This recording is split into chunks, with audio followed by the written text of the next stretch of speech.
This is Barry Zalma speaking for Claim School Incorporated's blog, Zalma on Insurance.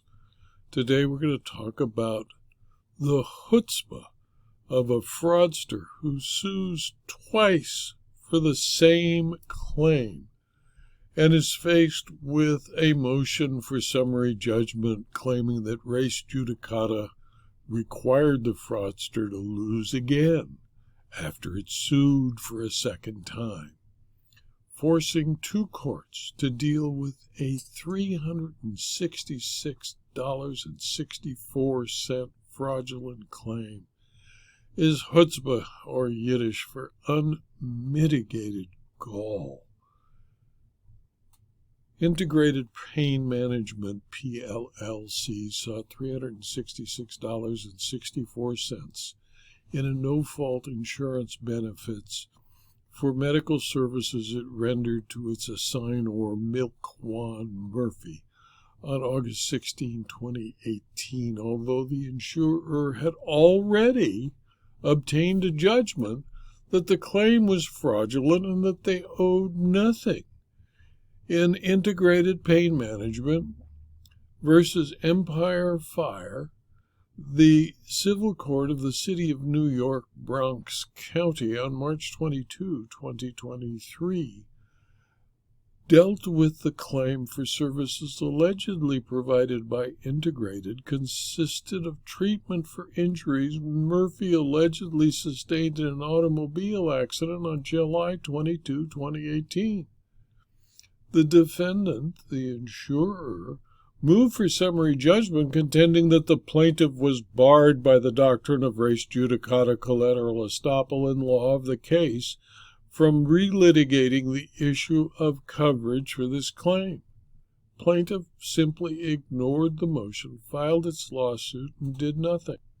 The court found that in 2019, Empire Fire commenced a declaratory relief action in Kings County Superior Court against Integrated Pain Management and Murphy, among others. And in that case, Empire Fire alleged that the Integrated Pain Management and Murphy participated in an insurance fraud scheme in which rented vehicles would intentionally get into accidents with unsuspecting third-party drivers. The drivers and passengers in the rented vehicles would receive payments of up to $1,500, and in exchange for those payments would seek medical treatment from certain designated medical providers who would seek reimbursement under Empire Fire's no-fault insurance policy. On April 8, 2021, the Supreme Court, the trial court in New York, granted default judgment for Empire Fire, ruling in relevant part that the Empire Fire was not contractually obligated to reimburse Integrated Pain Management for the services it rendered to Murphy arising from the July 22, 2018 accident because the alleged losses were not the result of an accident as contemplated by the insurance policy. They were intentional frauds. Given the trial court's ruling that contractually there is no-fault coverage for the July 22, 2018 purported accident, since Integrated Pain Management and Murphy were both parties to that action, and the claims against, again, from the very same accident is at issue in this new case, under res judicata, or claim preclusion, a valid final judgment bars future actions between the same parties and the same cause of action. The doctrine applies if the issue in the second action is identical to an issue which was raised, necessarily decided, and material in the first action, and the plaintiff had a full and fair opportunity to litigate the issue in the earlier action. The court found that the defendant met its prima facie burden for summary judgment under the doctrines of res judicata and collateral estoppel, and found that the plaintiff sought to relitigate the identical issue raised and decided against it in the Brooklyn action. Defendant's motion for summary judgment seeking dismissal of the complaint was granted, and the case was dismissed with prejudice.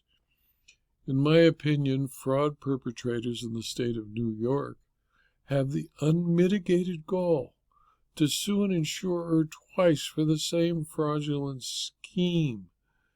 And that Chutzpah wasted the time of the courts that, in my opinion, should face sanctions and punishment from the court and a referral by the court to the prosecutors for criminal prosecution.